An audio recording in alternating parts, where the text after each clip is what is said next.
Greetings and bienvenue, midnight crew. Thank you for returning to this broadcast. And welcome to new viewers joining us for the first time. If you like a video, then feel free to subscribe. I was born and raised in the hills of southern Middle Tennessee. The family farm is well upwards of 500 acres and made up mostly of thick woods. In an area as sparsely populated as this, the people have names for the oddities that are unexplainable even by their knowledge of the land, flora, and fauna. One of these oddities is known as the Laylow Man. I'm not sure of the spelling of its name because my great-grandparents, grandparents, nor father ever spelled out the name for me.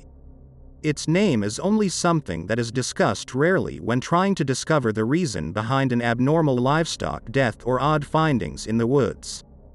This story revolves around my interaction with the Laylow Man, be 15-year-old me.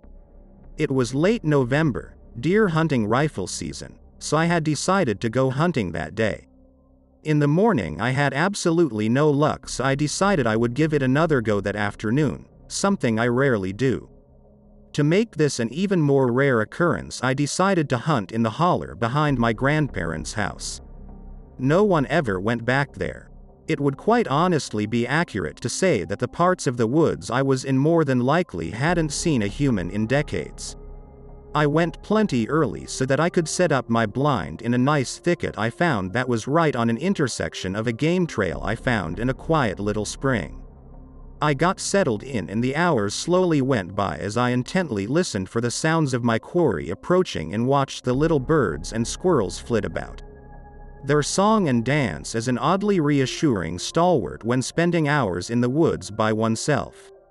Since I had entered the woods, I had felt a slowly mounting tension, but I wasn't sure why that was. After the sun had begun to set, I finally realized what was bothering me, what was off. The entire half-mile trek, one hadn't seen or spooked a single deer, turkey, rabbit, fox, or anything else on the ground. Besides the well-worn game trail I found, there hadn't been any signs of habitation besides in the trees and sky. By this point it had already started getting considerably dark as the sun quickly hid behind the hills. I noticed a terrible mistake of mine at this point too. As I usually hunt in the morning and at stands I am intimately familiar with, I never carry a light with me. That was now a major problem. I have a good sense of direction, but walking around through the pitch-black woods is less than desirable. I got out of the blind ready to pack it up when suddenly, as if someone had clicked the mute button on a remote, everything in the woods went dead silent. This caused me to pause. It seemed as if the woods were solemnly waiting for something to happen. The few moments dragged by like hours, and then it happened. From back in a holler adjacent to me, nearly a mile away, I heard something wailing. It sounded almost like a small child or woman. I quickly grabbed my rifle, readying myself to head in that direction to see what was amiss when I heard the sound again. Only this time it was much closer. My blood ran cold. All the hair on my body stood on end. You always hear about fight or flight, but until you experience it firsthand you have no clue what it's like. There was no decision to be made for me. Fuck the tent. I was out of there. I started running towards my grandparents' house as I listened to that thing quickly gaining ground on me. I swore that in the wailing I could almost make out the words, "Help me," but it was far too animalistic. By the time I was finally making it near the fence close to my grandparents' house, I could hear its panting and the sound of its feet pounding the ground. I could see the fence. It was only a few feet away. Past that I could see the warm lights of their house, but I knew that there was no way I could make it there in time. I thought that I might die mere feet from safety. As a final act of desperation, I threw my rifle behind my back and dove over the fence. I was immediately bathed in the light of the backyard floodlights. Just behind the fence I heard it stop, still in the woods, still in the darkness. I was never able to clearly see it, but I could tell that it just sat there analyzing me before turning around and heading back into the holler. Shortly after, my grandparents came outside to find me laying on the yard panting and helped me into the house. When I told them what happened, they weren't the least bit skeptical. With grim faces they said it was the Laylow Man. Sorry for the length, guys. I wanted to include all the details that I could. I'm not really sure what to make of these skinwalkers and whatnot, but there are certainly many unexplainable things in this world. Oftentimes our fiction is shockingly similar to the truth. I have other stories from the farm that involve the Laylow Man and other mysterious happenings if y'all are interested. Be 10-year-old me. That afternoon my cousins and I went to town with my grandfather. For the life of me I cannot remember what we were doing in town, but it took quite a while and we weren't headed back home till it was pitch black outside. In the battle royal to determine who would get the ever-elusive position of riding shotgun on the way back, I was the victor. Side note. But why the fuck is riding in the front passenger seat called riding shotgun? Our property surrounds on both sides about 1.5 to 2 miles of highway. Right before one gets into the stretch of road where our land is, there is a sharp turn in the highway. Now would probably be a good time to mention that we don't exactly have any neighbors. Unless you count the houses that are roughly a mile away from each side of our property via the highway. That night as we were coming around the curve I was in the middle of taunting my cousins from my seat when I heard my grandfather gasp. I quickly turned around to see what was going on and I managed to catch a parting glimpse of what had so disturbed him. The lights had already gone off so I couldn't make out any details, but something was stepping out of the woods on the edge of the road. Very spooked, I looked to my grandfather for some kind of reassurance that my eyes in the dark had only tricked me.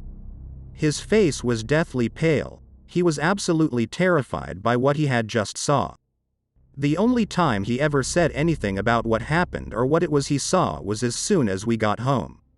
He simply stated that it was the Ellow Man.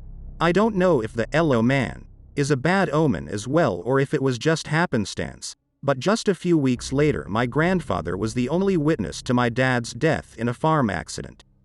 The only people who remotely saw that thing were my grandfather and I.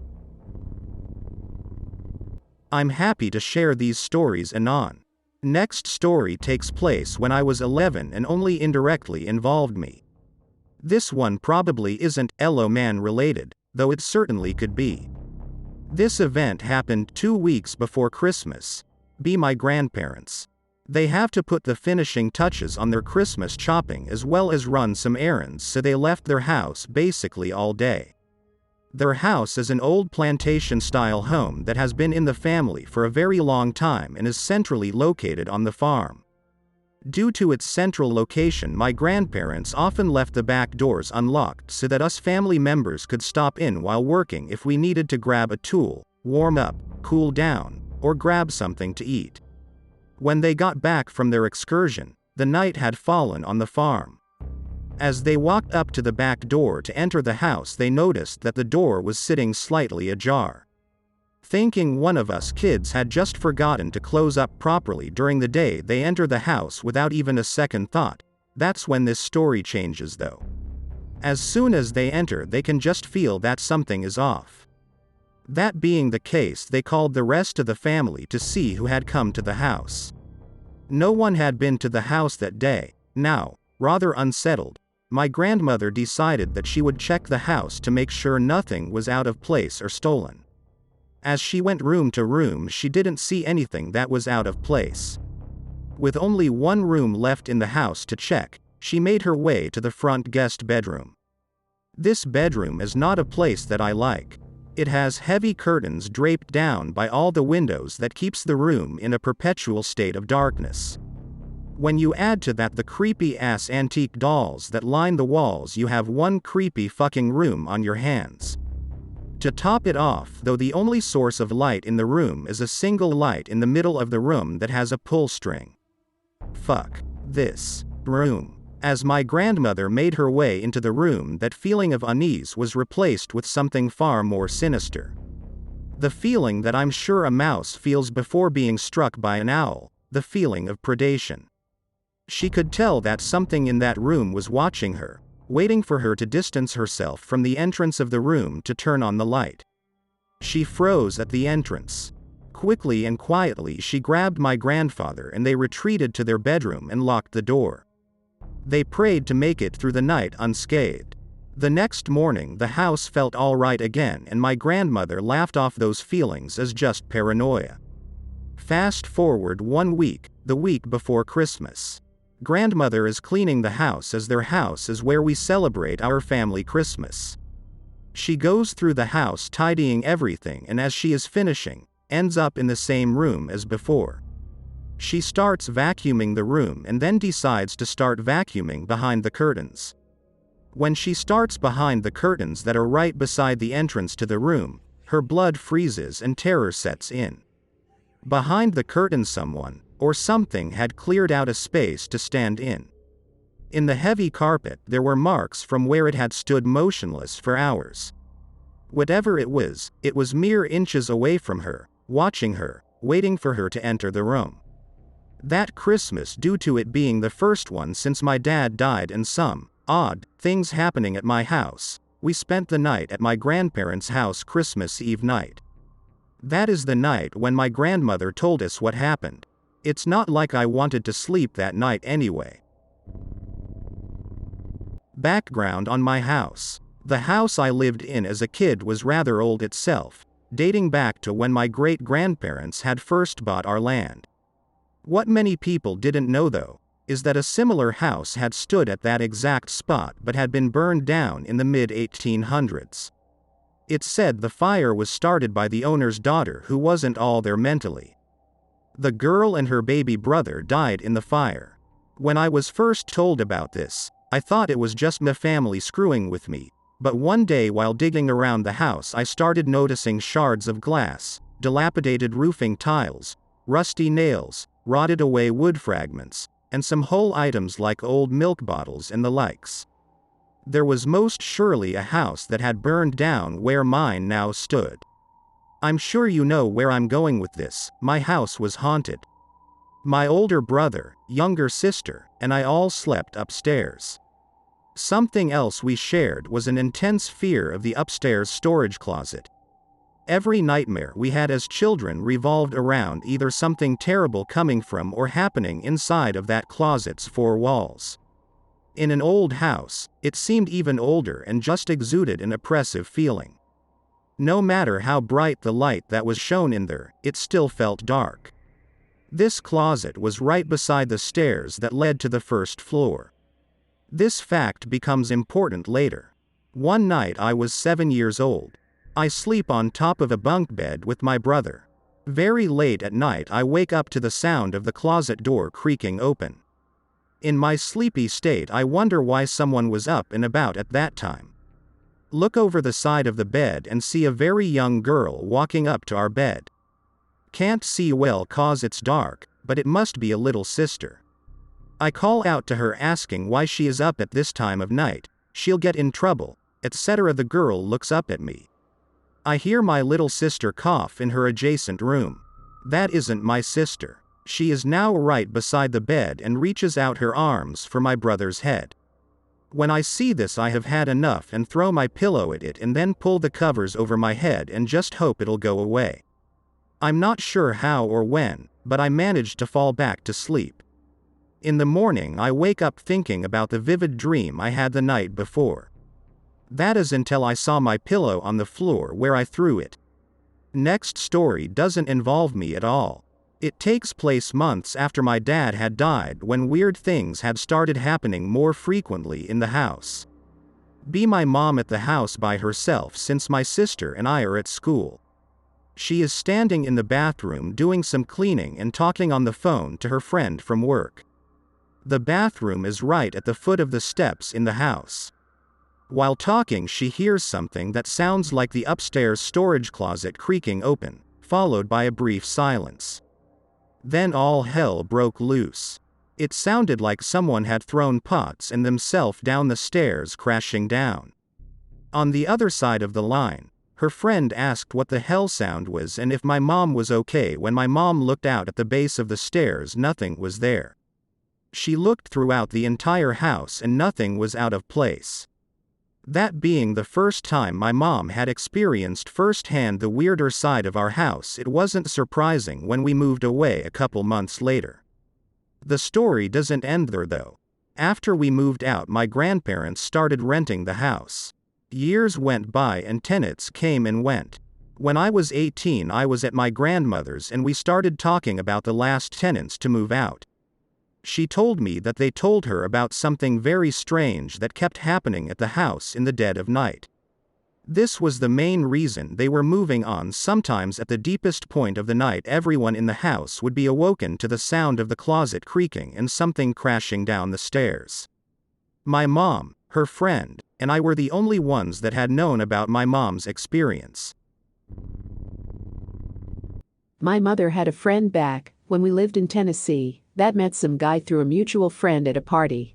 He was weird off the bat because everyone else was drinking, loosening up, laughing and having fun, but he wouldn't touch a drink and kept asking how far people had come out to be there.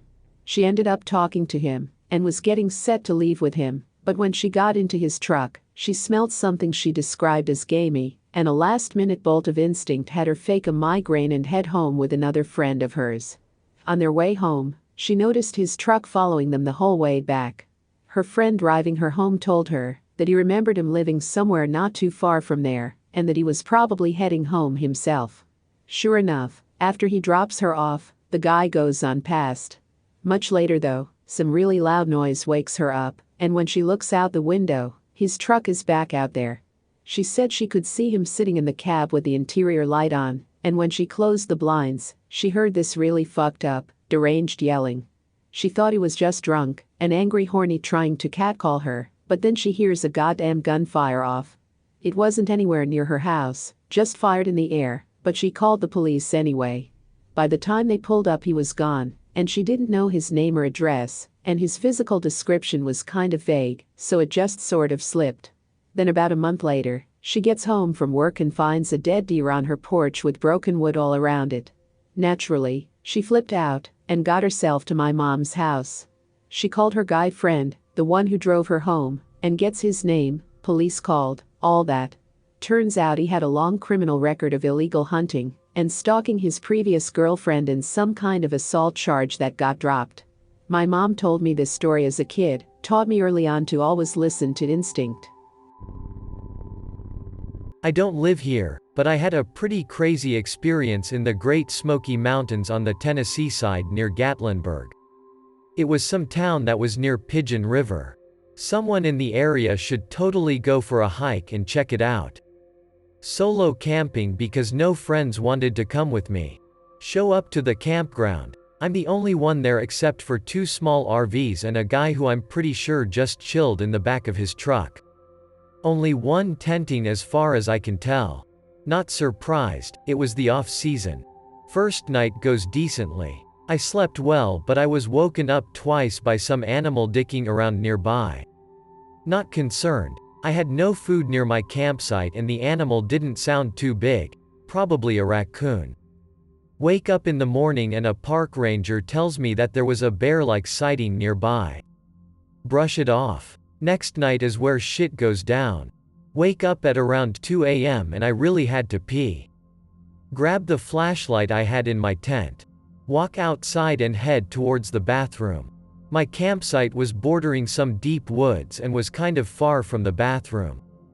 I'm walking towards the building and I hear something rummaging a few sites down from me. Shine my flashlight over and I see something brown sitting near a tree. Think to myself that this is the bear that people saw. This thing whips around to look at me. It had these huge fucking red eyes, but I'm not sure if the color was because of the reflection. This thing gets up and starts running toward me on 2 legs. I make a mad dash towards the bathroom, probably the fastest I have ever run in my entire life. Make it as whatever the hell this thing was getting close to. It looked like it was about 5 to 5.6 feet tall. Lock the bathroom door and go sit in the stall. The creature would scratch at the door and make this growling sound. The best example I could give would be like that low tiger growl. keep on scratching and growling for about an hour. Then I hear it wander off. Stay in the bathroom for the rest of the night, decide not to leave. I must have dozed off because before I knew it a park ranger was banging on the door, asking why I was sleeping in there. Explained what happened. Ranger gets real quiet and asks me not to go around telling people about it. I left that day a little earlier than anticipated. I have no idea what that thing was, but if anyone is curious, it was near Pigeon River. That is all I remember about the area. I don't live in that area at all. This was about 1.5 years ago. The creepiest thing I've ever found was in Gatlinburg. Around 10-year-old. Mom takes us to go feed geese and looks at some river. I want to go explore the woods. Mom says yes. Running ahead of my mom, picking up sticks and using them as swords and stuff. See something up ahead. Looks like some kind of campsite. Go and take a closer look. Collapsed tent and the remains of a fire. I remember there being an awful smell as well.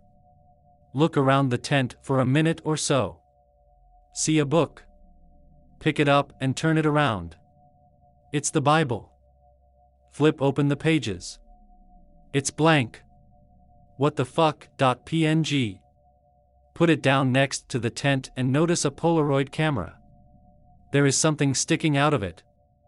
Mom comes over and tells me not to run away from her. Tell her I found a camera and give it to her. Look at it for a minute with widened eyes. Drop it. Grabs my hand. Take me to the car and we leave. She never told me why. I didn't tell her about the Bible for some reason. Didn't want to worry her more, I guess. Just to start this off, I don't care if you believe me, and I fully expect you to say that I'm a liar. I have no proof, as this took place back in the 90s where cell phones weren't common, and certainly didn't have cameras. Be me, 16 years old in the late 90s. Home alone one night and my family is out at a restaurant. I was grounded for calling my little brother a friend after he kicked me in the privates. Little brother got off scot-free. I didn't and still don't do drugs. Pretty decent kid for the most part. I'm laying in my bed staring at the weird popcorn-looking shit on the ceiling at night until I hear the trash cans rattle. We lived in a rural area, so raccoons and opossums were common. I grab my pellet rifle and walk to the back door and stop when I hear chattering. It sounded like chirping and clicking. I really don't know how to describe it at all. I quietly opened the door and walked out to where the trash cans were. I see little greenish gray-skinned things.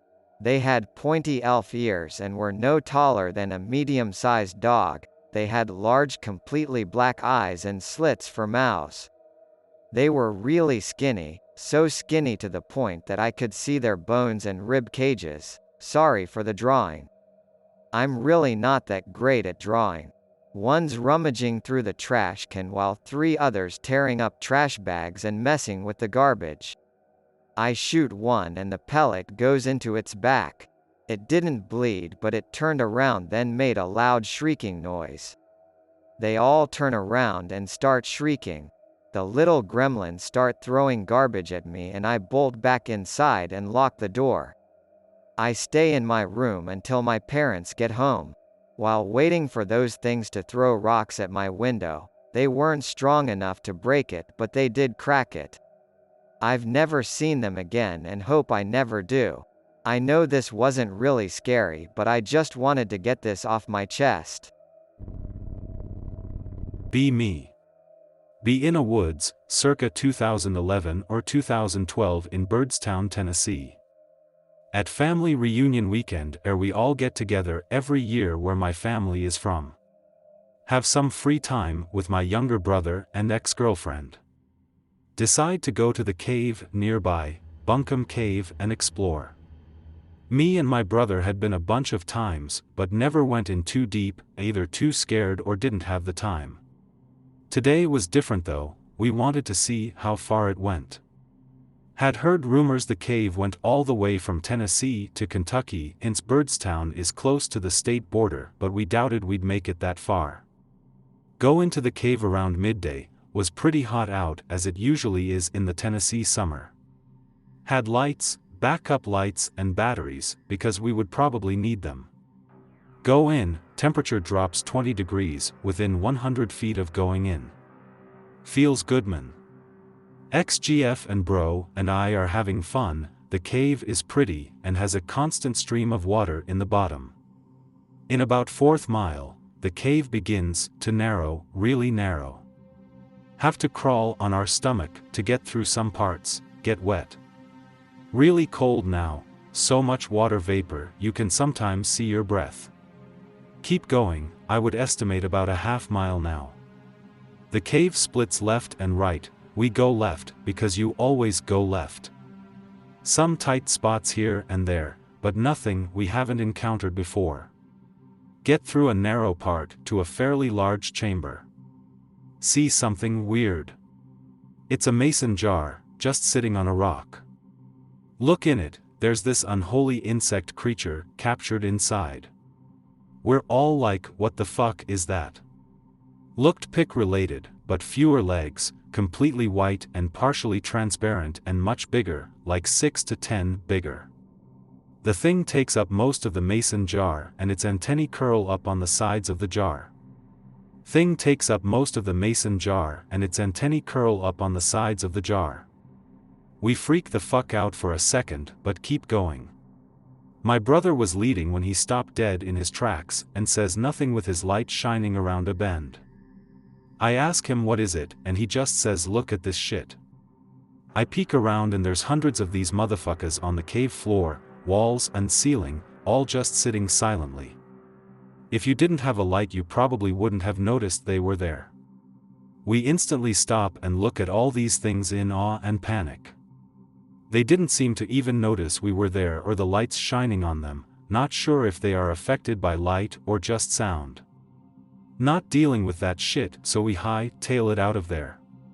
Never been back there, but not exactly sure what we found that day. Not sure how those things got that big since they would need a huge food source to maintain that size. I never ever come to X, but I have a couple good nope stories that are not fiction. Be me, 7 or 8. I live in an old house in Tennessee, suburban neighborhood. I had a fucked up childhood in the non-traditional sense of the word, always scared of my house, didn't fit in at school, had weird interests. Anyways, my room had 3 doors in it, one to the hallway, one to my walk-in closet, one to an annex room above the garage which was scary as shit at night. The closet door was behind me at the head of my bed. The hallway door was at the foot of my bed, and the annex room door was on the opposite wall to the right of me. One night, storming like mad, huge thunder, crazy constant lightning, keeps me up all night. Must be like 1 or 2 in the morning at this point, rain is absolutely drilling the house. I'm just staring at the hallway door which is closed and latched, but not locked. All the doors in the room are like this. Hear the doorknob rattle sort of, chalk it up to the vicious thunder. Slowly, the knob starts to turn slowly. I hear the door unlatch. Figure it's my parents coming to check on me. Door slowly swings wide open, nothing there. Okay, pitch black hallway, kinda scary. Stare for a minute, nothing ever comes into the room.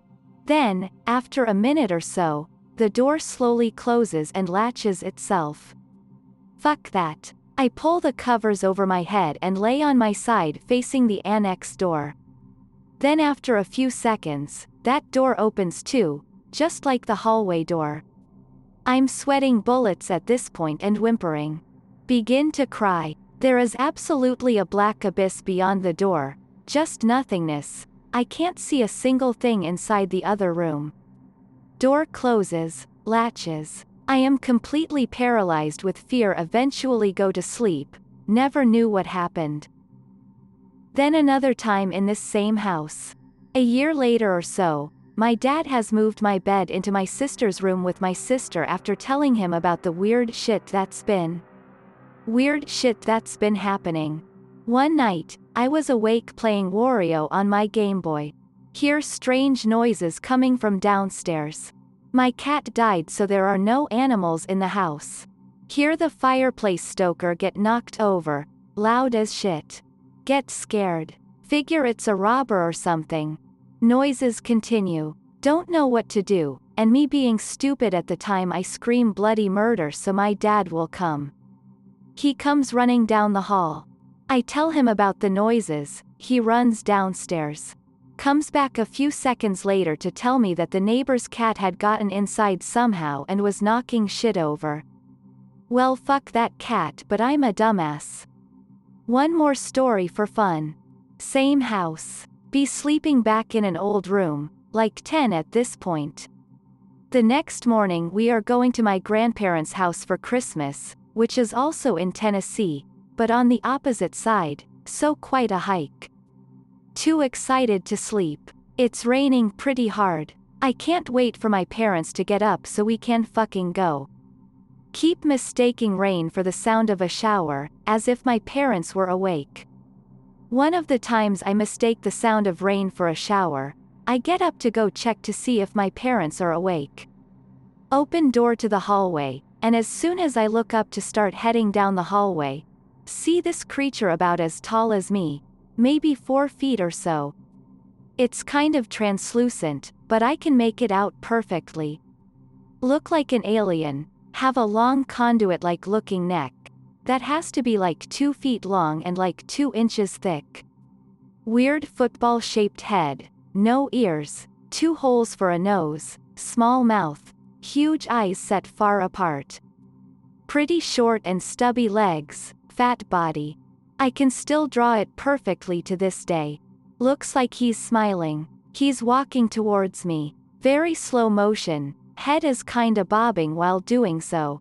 Walks right through me, as if he's a ghost or something. Run back to my room, put covers over my head and never talk about it again. In Tennessee, we have a large group of Satanists who meet every once in a while in the nearby mountains. They usually sacrifice minorities. There are very few of either in my town, but recently, 4 white teens were found shot in their car on one of the mountains that the Satanists are believed to meet at. My friend told me this story from his brother. Be 4-wheelin' up ol' renegade. Getting dark, but still tearing shit up. Large van pulls up on the main trail. Windows all blacked out and no lights on. Suddenly, aircraft spotlights. Van comes screeching at them. Zoom down path with fuckers shooting at them. Lights go out. Guy doesn't stop, just keeps trucking back to town. Never tells anyone except younger bro, who tells me. His brother later became a cop, and he tells me they don't respond to calls in the mountain area. The Satanists are even more armed and have more people than the police department. Article on the teens. Also, a more personal one. Be working in the country club kitchen. Always have the feeling someone is in this room with me. Brush it off. Friend, same as in other story, tells me about the spirit in the restaurant. Think he's full of shit. Seriously, Inan, I'll show you her memorial. Alright. Takes me down to the basement. In the farthest corner of the last room, behind the liquor vault, was a box. In the box was a picture of a woman, about early 30s, a poem to remember her by, and the uniform she wore when she died. Friend tells more story of how she died. She's late to work. Asks a friend for ride on his motorcycle. They head off. She never rid on a motorcycle before. Freaks on a turn. Loses control of the bike, and is launched off a cliff. Man survives, with severe brain damage. She dies. After they found her, they had her uniform repaired and was placed in her memorial with her name embodied on the front, Hope. Memorial is hung in bar. The day that it's hung, salt and pepper shakers fly off 3 tables, all next to each other. When the Tuesday morning club comes in, you can hear her talking through the microphone, but only slightly. New general manager comes in and demands the memorial be taken down. Manager says she won't take it down. GM takes it down himself and puts it in the basement. Hope has been seen in the basement after that. Still in the dining room too. Occasionally little weird things happen, dishes get moved, heat lamp bulbs explode, etc. Nothing directly, or indirectly, harming humans. However, a coworker was locked in the supply closet behind our small stage, where she is usually seen. Even worse, there is no locks on the doors, and they can open inside and out. He tried to kick the door in, but it wouldn't budge. I live in the middle of some dense forestry, with just a few other houses around. East Tennessee, near the Smokies, if you know the area. There's some really sketchy stuff that goes on around here to begin with, plenty of drug deals and whatnot. But my house is close to a few more upscale ones, a ways down from the trailers and shacks. I'm on top of a huge hill with a gulch, small valley for a backyard, so I have a pretty good view of the skyline. Anyways, that's all pretty much unrelated, just describing the setting. On 2 separate occasions, I've had people staying at my house describe seeing the same UFO in or around the forest. First time is definitely the freakiest story. 2 friends crash in my living room. There's a ton of natural light in my house, or, in other words, a lot of windows. Living room in particular has nothing but glass doors and several big windows around the ceiling, including a huge one in the loft. Anyways, they wake up in the middle of the night. I'm asleep. The house is shaking, that's how they described it. Purple and green lights are flashing through every window, and there is a continuous sound very similar to thunder. They sit, petrified, for about half an hour, until it abruptly ends. They fall back to sleep. In the morning they tell me this, and freak out because they both thought they were dreaming. I assume they're fucking with me. Second story isn't as strange, but confirms the first one. 1 year later, some relatives are over for Christmas. My dad wakes up early as hell, as usual, like 4 or 5 a.m. After he finishes his shower, he sees green and purple lights flashing throughout his bedroom. He steps out on the balcony and sees what he describes as a huge rectangle in the sky, rapidly flashing green and purple. Remains very calm, doesn't wake anybody, just watches it until it disappears. Same night, my aunt is woken around 4 by a bunch of green and purple lights flashing through her window. Half awake, falls back to sleep. Same night, my brother is sleeping on the other side of the house. He wakes up, and notices the same lights. Due to his location and the placement of the windows in his room, they're much more faint. He thinks it's strange, but doesn't really think much of it. They all confirmed each other's stories that morning. Father's the only one who saw it lucidly, vividly. He's a stoic, quiet, and rational person. Strangely, he believes wholeheartedly in ghosts and aliens. He's completely calm about it, probably because he believes in these things without air. Just says he's not surprised.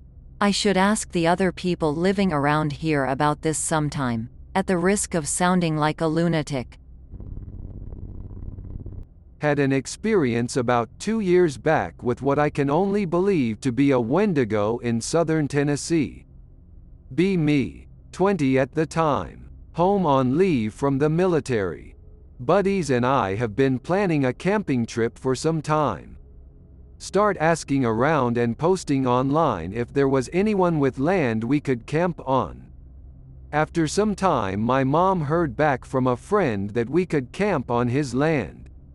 400 acres. Everyone is excited. Day before we go is rainy as shit.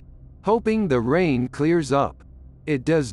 GIF. Buddies and I load up in the car and head south. We are all excited as we are from a large city in Tennessee and don't get out in nature much. Driving along the freeway and notice the amount of trees grow in density every mile. The four of us meet up with the landowner. Never met him before, but he is a nice southern guy. Follow his pickup about 20 minutes outside of this one-stop sign town. Middle of buttfuck nowhere now, boys. Arrive at a gate on the side of the road. Landowner's brother is waiting. Creepy he didn't mention it. But whatever, we got 400 acres to fuck around in. They take us about 150 yards to the tree line in their pickups. They drop us off. Good luck, have fun. They dip out of there and we set off into the woods looking for a clear spot to set up base. Find the perfect spot and get to work. My dumbass only brought a tarp and a blanket. 4 hours later and my lean-to is complete. It only took them 10 minutes to set up their tents and hammocks. Decide to take one buddy to go hunting. He'd never been before. Me and, we'll call him R, set out with a rifle to try and find something to kill. Point 223. We brought 2 rifles but left one at base camp. Trudging along through mud and thick brush. No noise. Completely quiet. .fuq.mp3.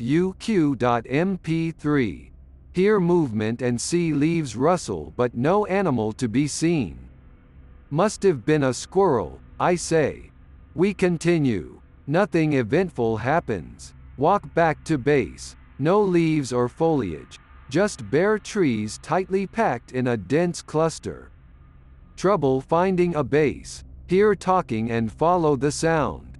Distant murmuring. Female? That's not right. Go in the opposite direction and end up finding camp. Other bros have a fire going well. Cooking up bacon. Weird. Didn't smell anything until we were right up on the fire. We all hang out until nighttime.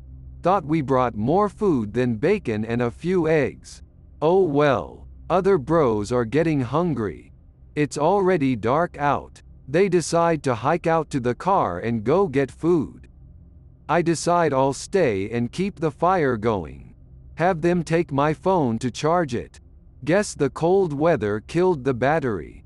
They leave, making all the noise in the world. There goes my chance to hunt at night.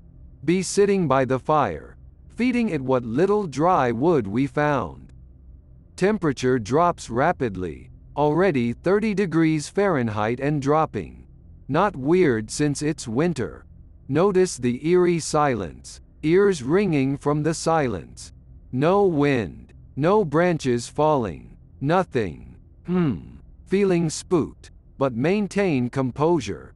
Hear a strange noise. Like a whispered death rattle. Like someone with asthma is being waterboarded after a marathon. Hears distant branches break. Think my bros are back with dinner. Wrong direction. WEBM.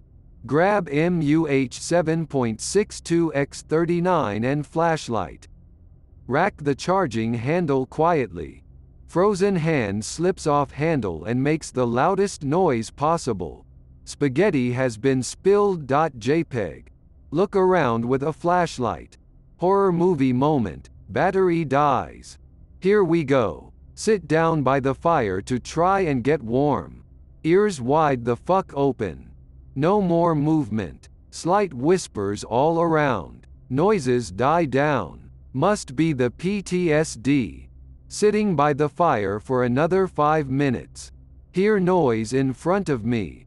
Ready a rifle and look up from the fire. What in God's name? Legs of a deer. Decaying torso of a deer and human mix. Skeletal arms that dangle down to its knees. The head. That fucking head. Coyote head with antlers. The hair on its body is half fallen off and covered in blood. 5 seconds of looking at it and my training kicks in. Hammered pear. 2 shots to the chest. It still stands there breathing heavily now.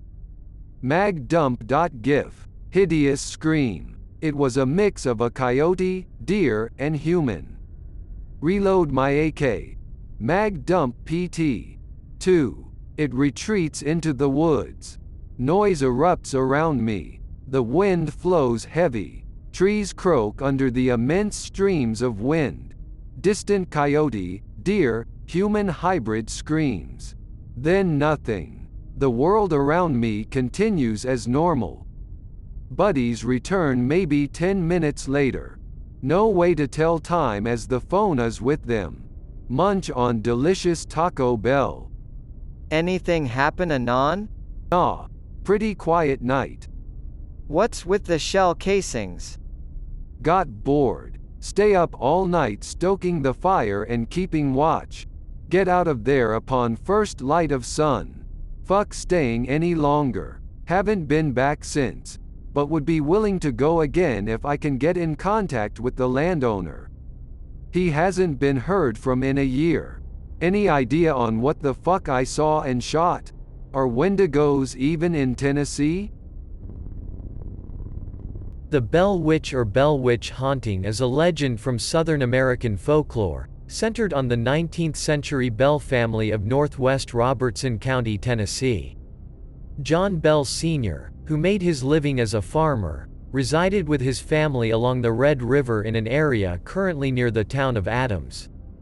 According to legend, from 1817 to 1821, his family and the local area came under attack by a mostly invisible entity that was able to speak, affect the physical environment, and shapeshift. Some accounts record the spirit also to have been clairvoyant and capable of crossing long distances with superhuman speed, and/or of being in more than one place at a time. The haunting began sometime in 1817 when John Bell witnessed the apparition of a strange creature resembling a dog. Bell fired at the animal but it disappeared. John's son Drew Bell approached an unknown bird perched on a fence that flew off and was of extraordinary size. The daughter Betsy observed a girl in green dress swinging from the limb of an oak tree. Dean, a slave of the Bell family, reported being followed by a large black dog on evenings he visited his wife. Activity moved to the Bell household with knocking heard along the door and walls. The family heard sounds of gnawing on the beds, invisible dogs fighting, and chains along the floor. About this time John Bell began experiencing paralysis in his mouth. The phenomena grew in intensity as sheets were pulled from beds when the children slept. Soon the entity pulled hair and scratched the children with particular emphasis on Betsy, who was slapped, pinched and stuck with pins. The Bells turned to a family friend James Johnston for help. After retiring for the evening at the Bell home, Johnston was awakened that night by the same phenomena. That morning he told John Bell it was a spirit, just like in the Bible. Soon word of the haunting spread with some traveling great distances to see the witch. The apparition began to speak out loud and was asked, "Who are you and what do you want?" And the voice answered feebly, "I am a spirit. I was once very happy but have been disturbed." The spirit offered diverse explanations of why it had appeared, tying its origin to the disturbance of a Native American burial mound located on the property, and sent Drew Bell and Bennett Porter on an unproductive search for buried treasure. With the emergence of full conversations, the spirit repeated word for word 2 sermons given 13 miles apart at the same time. The entity was well acquainted with biblical text and appeared to enjoy religious arguments. As another amusement, the witch shared gossip about activities in other households, and at times appeared to leave for brief moments to visit homes after an inquiry. John Johnston, a son of James, devised a test for the witch, something no one outside his family would know, asking the entity what his Dutch step-grandmother in North Carolina would say to the slaves if she thought they did something wrong. The witch replied with his grandmother's accent, "Hut tut, what has happened now?" In another account, an Englishman stopped to visit and offered to investigate. On remarking on his family overseas, the witch suddenly began to mimic his English parents. Again early morning, the witch woke him to the voices of his parents, worried as they had heard his voice as well. The Englishman quickly left that morning and later wrote to the Bell family that the entity had visited his family in England. He apologized for his skepticism. At times, the spirit displayed a form of kindness, especially towards Lucy, John Bell's wife, the most perfect woman to walk to earth. The witch would give Lucy fresh fruit and sing hymns to her, and showed John Bell Jr. a measure of respect. Referring to John Bell Sr. as Old Jack, the witch claimed she intended to kill him and signaled this intention through curses, threats and afflictions. The story climaxes with the Bell patriarch being poisoned by the witch. Afterward, the entity interrupted the mourners by singing drinking songs. In 1821, as a result of the witch's entrenchment, Betsy Bell called off her engagement to Joshua Gardner. Subsequently, the entity told the family it was going to leave, but return in 7 years in 1828. The witch returned on time to Lucy and her sons Richard and Joel with similar activities as before, but they chose not to encourage it, and the witch appeared to leave again. Several accounts say that during his military career, Andrew Jackson was intrigued with the story and his men were frightened away after traveling to investigate. In an independent oral tradition recorded in the vicinity of Panola County, Mississippi, the witch was the ghost of an unpleasant overseer John Bell murdered in North Carolina. In this tradition, the spirit falls in love with the central character, Mary, leading to her death. This account is reminiscent of vampire lore. The supernatural powers attributed to the Tennessee spirit have also been compared to that of jinn in mythology. I hope that you enjoyed tonight's broadcast. If you enjoyed tonight's story, then please subscribe to the channel as more Greentext will appear daily. A new broadcast will appear when the clock strikes midnight Central Time.